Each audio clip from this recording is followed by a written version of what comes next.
Ma guardate, io penso che noi di carte ne abbiamo portate a quintali alla Procura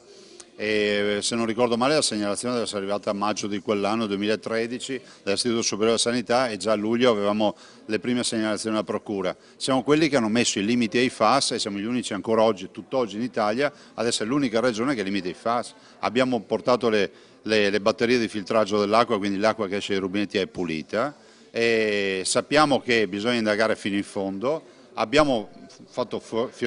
prodotto fior fiore di relazioni a documentazione, siamo quelli che hanno chiesto nel febbraio 2017 scusate, di fare i carotaggi nell'azienda negli 8 ettari, negli 80.000 metri quadri, ogni 100 metri quadri di fare un carotaggio profondo almeno 10-12 metri per capire anche se c'è qualcosa di sepolto lì sotto. Penso che la storia sia una storia molto intricata, gli elementi ci sono, adesso spetta alla Procura esprimersi. La Procura ha già aperto un fascicolo, sta indagando su Genix e su FAS.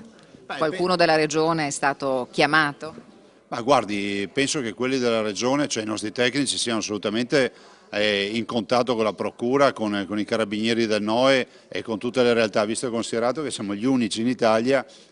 da quel maggio 2013 aver dato vita a un laboratorio per i FAS, aver investito più di 3 milioni di euro e oggi siamo un riferimento addirittura nazionale. Però vorrei ricordare ai cittadini, non perché i FAS ce li abbiamo solo noi, perché siamo gli unici che si sono dati da fare